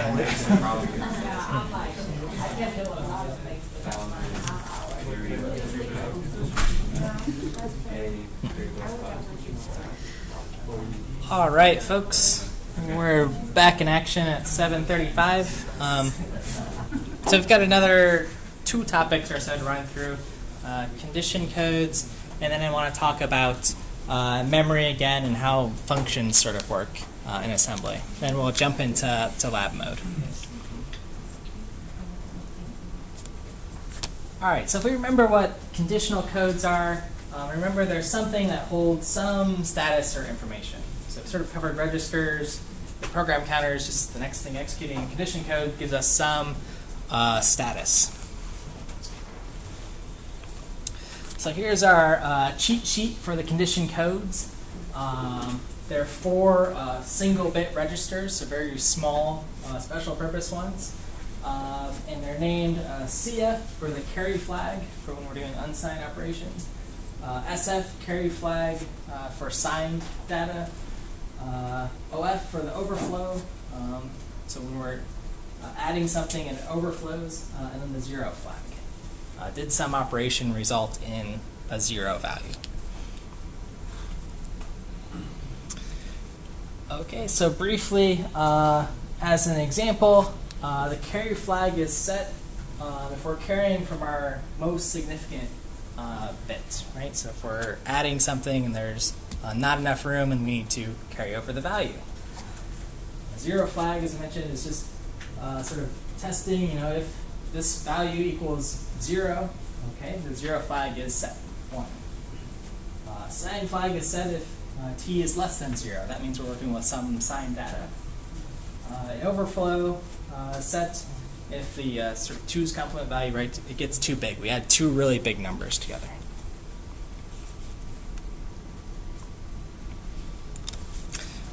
So most often what we care about with these condition codes is when we're using compare instructions. So when we're doing conditional statements, if statements in C, we want to know when we compare some value, some source to another, what's its value. Okay, what it's actually doing in assembly, if I have these sources or values B and A, is it's doing some subtraction of A minus B and comparing the result. Right, if I do A minus B and it's 0, there's some equivalence there, right? Okay. So here's our cheat sheet in the corner. I can explicitly set some bits with the test queue instruction. Okay. So if I do test queue with B and A, whatever is in those sources, that's the equivalent of doing the A and B operation. Okay. So A ANDed with B, the bitwise operation.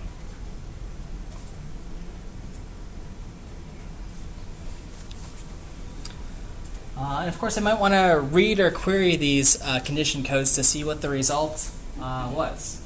Okay, and for this we have the set instruction set. Okay, so set, what it's doing is it's looking at the lower order bytes of whatever our destination is. Okay, so after some operation, what are these lower order bits? So if I want to say the set E operation, I'm looking at the condition code ZF, so this is set equal. Where two things equal, I look at the 0 flag, and it'll tell me 1, yes it was equal, 0, not equal. Okay, that's how I'm parsing this chart. Similarly, set not equal, so I did some comparison or some test operation, and then I look at the 0 flag here. Okay, so that's how I'm reading this, and this goes on for the rest of these operations. I'm trying to look at any of these that are more interesting. Yeah. Okay, so let's look at a sort of concrete example to make it a little bit, get an idea of what's going on here. So the example here is I have a function, it returns an integer for greater than with two values. Long value x, long y, it just returns x greater than y. Okay, so we'll expect a 1 or a 0 here. So the assembly here, we're doing a comparison with a q after, so that's the suffix longs for their data. Our arguments RSI and RDI are first and second arguments. Okay. Set G, G for greater than, and this is looking at %AL, so the lower bits of this last compare operation. Okay, so just looking at those lower order bits to see what happened. And then this operation, this is another weird one, move ZBL.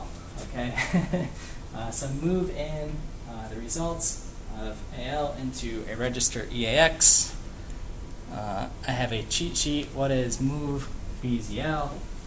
As a reminder, AL is the lower order bits, 8 bits. It zeroes out the first 32 bits of a register automatically, so all these ones, and zeroes out all but the last bit, because that's all that we can compare about. We're trying to do some comparison. Was it 0 or 1? 1 if it's greater, 0 if it's if x was not greater than y.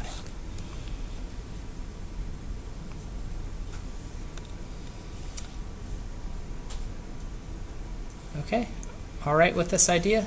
So this is the comparison.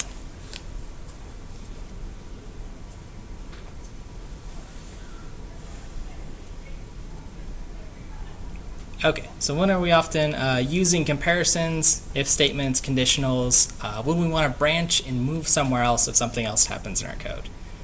So jumps. So assembly, we have our jump instructions. So if I just type in jump, well, condition is just 1, jump no matter what, move somewhere. Jump if equal, so if some operation was equal, right, we do a comparison, compare q, two values, we check the 0 flag, see if that's 1 or 0, and then we jump. Okay, and likewise for the other instructions.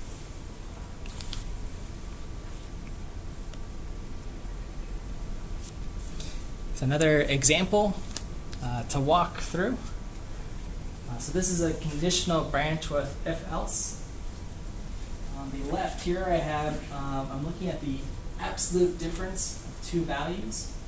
Okay, so two more arguments, x and y. I'm going to store them in some result. And x is greater than y, and give me the result of x minus y. Otherwise, give me the result of y minus x. Okay, so some positive difference between two integers. Okay, so what's that look like in assembly? Well, this absolute difference, this is a label. So similar to sort of using a function or in some location. I'm doing a comparison queue of two 64-bit values here, RSI, RDI, or arguments. And I want to jump if less than or equal to the else statement. Okay, so if x is actually less than y, I want to jump here. Okay, so it's a little bit inverted. Otherwise, if this is not true, if the condition code doesn't pass, execute this instruction, movq. Well, this is just doing the difference here. Move RDI into REX, perform a subtraction, and return. Okay, likewise, the contrary. I'll let that pause there so you can look at it. I'm sorry if red's hard to read there. Oh, it's the blue? Okay, yeah. We'll avoid blue. Any questions on this piece of code? Yeah. I was thinking back to the first class when we were talking about this pipeline. Yep. So like if the blue is executed and returned, the rest of this gets flushed in some way, right? Yeah. So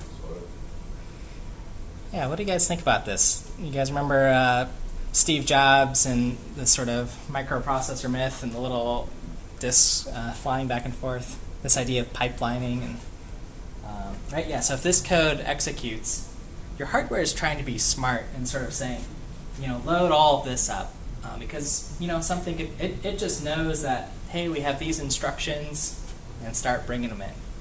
But as soon as we return, as you mentioned here, the rest of this is useless, right? It was sort of wasted, so we have to flush it away and restart. Yeah, there. Maybe you said this before, but I didn't catch it. If it's x is less than y, are you still using cont, like C and EQ? Yeah, so I'm still comparing these two values. I'm getting some, I guess, yeah, still comp is If it's equal, and then not equals, and all the other conditionals, is that still valid? Yeah, let's see. So what else do I have here for, do I have my comp instructions? I just have that comparison operation between two values, and then something I want to do after that comparison happens. So after this happens, I will jump less than equal. So I'll look at what that sort of exactly is. Jump less than or equal. Well, I need to look at the sign flag exclusive ORed with the overflow flag or the 0 flag, and that tells me what to do. Did I get a 1 or a 0 after that operation? It's a little bit funky to work out, but if you like write an example like 10 or 2, just pick two numbers and kind of walk through it, you'll get a 1 or a 0 back. But I'll jump back to the pipelining question. Let's see. One thing I want to note here, why is there no like return value here? Does anyone know why? Why doesn't it say like return 7 or something? How are we getting the actual value back? I don't know. Yeah. It says read the value from the flag. Return. Renders here. Yeah, return value is in REX. That's the convention.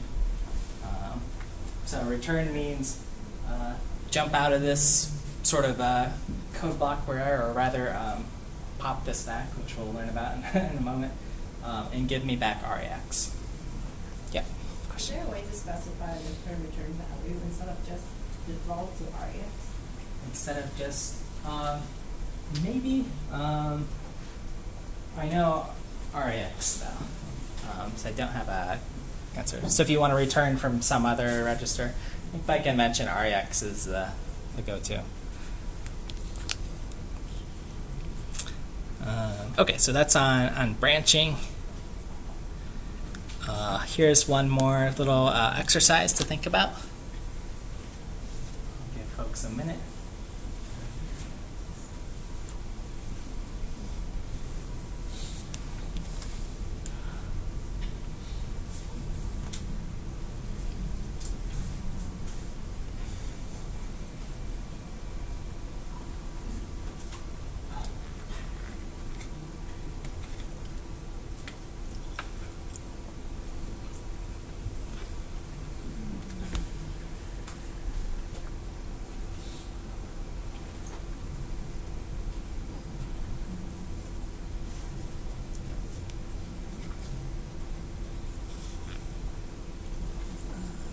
give about 30 more seconds.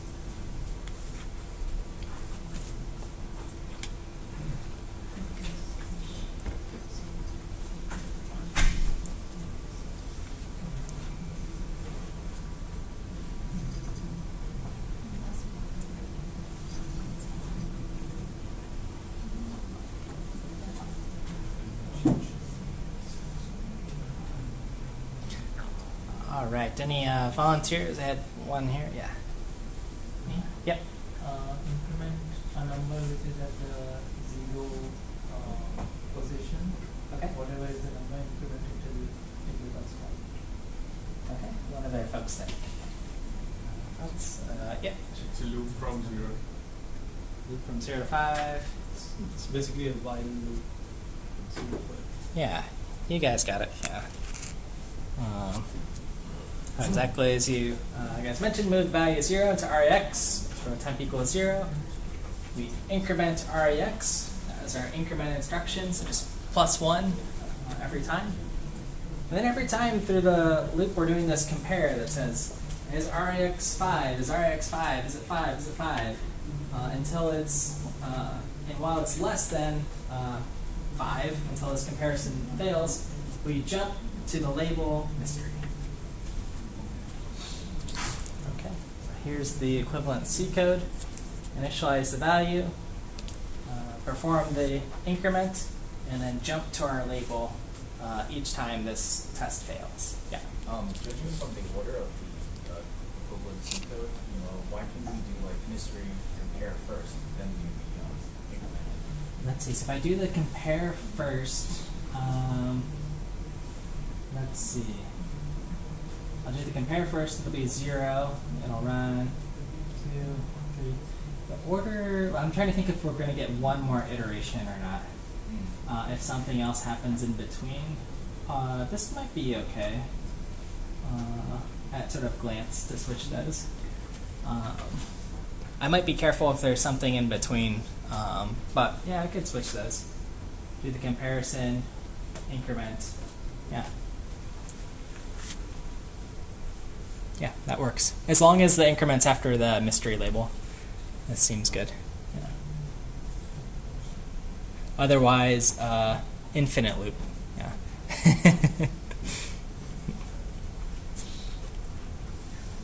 All right, and you read my mind. Our branch is expensive. When we look at these examples, more so on the if-else one. Yeah, branches hurt us in performance, right? So this example is probably fine. One example. We'll look at sort of how this actually gets unrolled, and maybe this isn't even the equivalent C code. But in this example, everything in the red might have been a waste. Everything in the blue might have been a waste. So branches hurt. So we sort of close that loop on the Steve Jobs video, which is good. All right, on to procedures and functions, the last unit here. We've been powering through assembly all in one day. So, all right, so procedures. When you call a function, these are the 4 things that happen, okay? That maybe we haven't thought about. So the first is that we're passing control, okay? So we start executing from somewhere else. We're jumping into some other label. And then we have to go back, okay? That's sort of our contract. We're passing data around in arguments, and then whatever we return, right? We've seen the return instruction so far. We might have allocated memory, so we need to deallocate it. And those are our goals. And x86-64 is going to try to do the minimum amount of instructions to do this, right? Because we just looked at how jumping around, passing control could be expensive.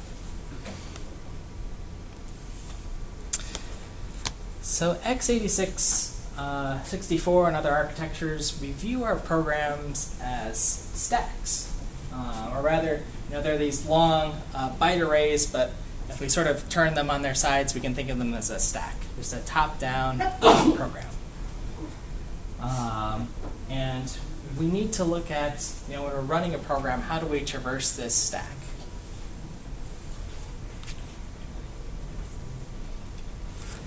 So here's what a program looks like.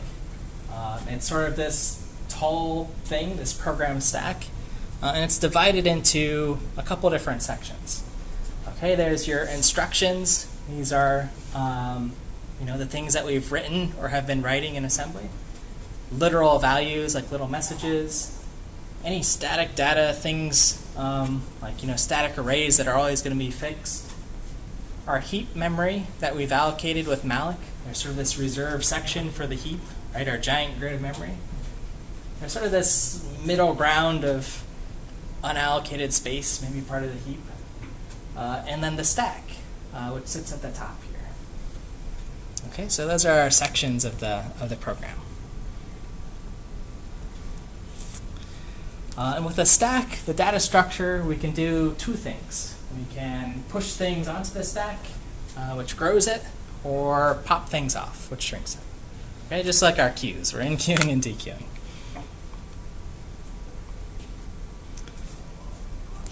So the first thing to know about our stack is, we talk about memory a lot in this class, so where are the addresses? Well, the addresses grow up on our stack. So again, if I sort of orient you, the bottom of our stack, I know, I've put at the top here, and the top of our stack's down here. Okay, but the top of the stack is always address 0.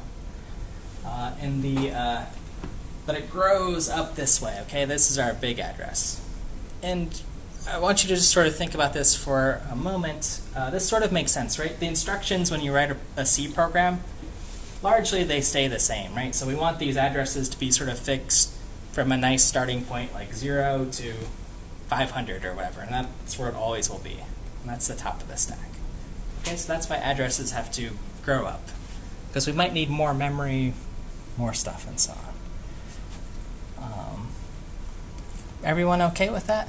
And this, I always, if you get this mixed up, I do it too, so I always refer to my own slide here. Okay, so top of the stack is at 0.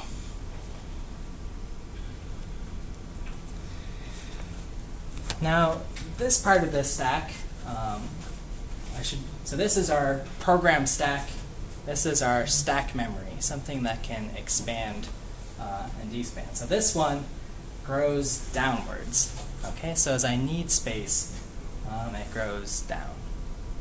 Okay, but hopefully not into the other sections. That would be bad, right? We said these were reserved for other things. Does anyone know what that calls when we run out of stack space or grow too much? Stack Overflow. You got it. My favorite website.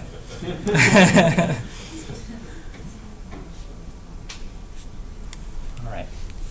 So in your assembly code that you'll look at today, and some that we've actually seen, you'll observe things like this, -8, and then some, address or value, right? So this is RSP. It's a stack pointer, pointing to where we are in the stack, and offset by 8. Okay, so addresses go down, so we're going down, down, down, towards the heap where we have space.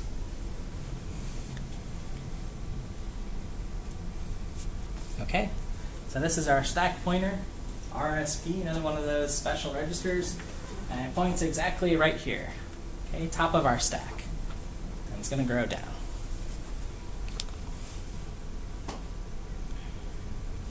Okay, so RSP is a good one to commit to memory. So if we want to actually push something on the stack, maybe some argument on a function, we have a push instruction. Okay, so push pushes the data type Q, a long, for instance, from some source into our stack. Okay. So if we push, this is exactly where it put it. All right, this was unallocated, and then we added something in. So it's shrinking towards the heap.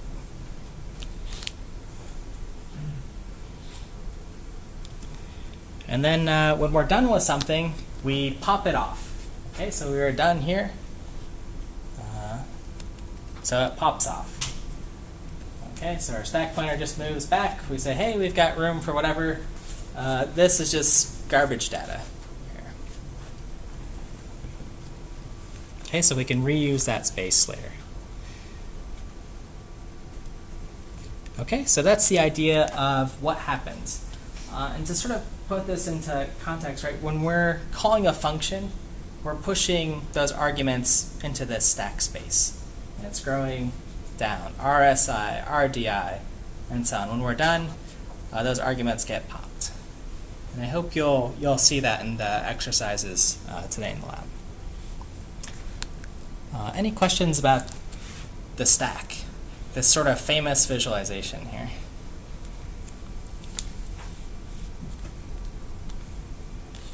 All right. Yes? Where will RB be pointing to? The base? RBP, the base pointer in our stack. It points to, I believe it points to right here, where our stack, where our allocated memory is, the base pointer.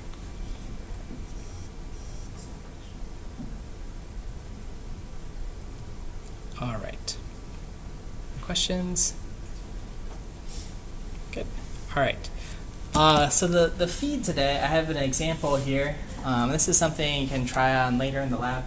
But for actually running an assembly program, this is sort of the bare bones. You'll get this as part of your homework, so I'm not spending a lot of time. Assembly program. To close a loop on a question earlier about hello world, here's a label called message, ASCII data for hello world. Move this out of the way, which gets stored into RSI here. And then we'll see what these CISC calls actually mean, and why there's no arguments. This sort of lead is, well, we know there's to look in certain registers to see what is syscall 60 doing or syscall 13. This happens to be printing hello world. This is exiting the program. Then on the right side, Vim's the text editor I use to write the assembly program in. GCC, I compile hello. Man is to look up the manual for the linker and loader here, LD.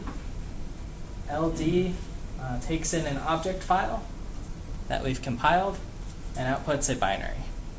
Okay, so that's just a little overview on what's going on here.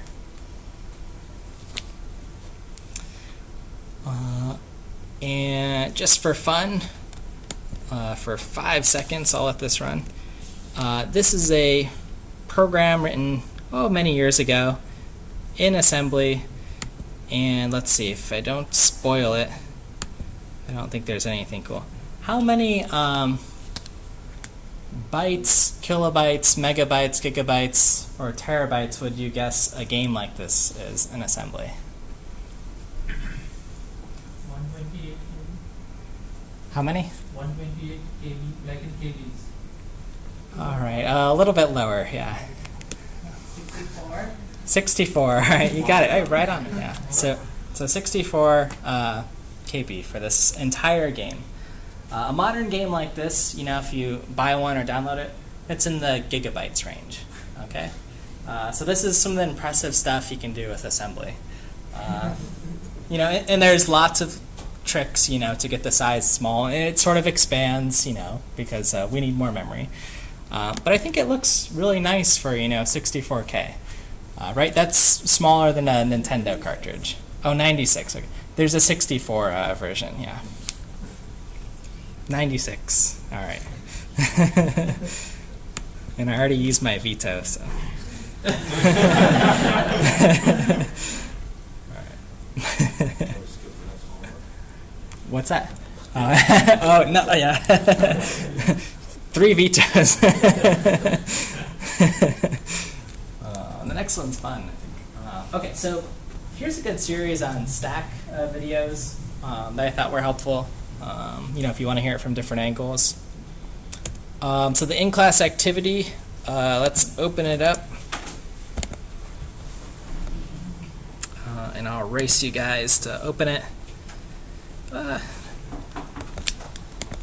Try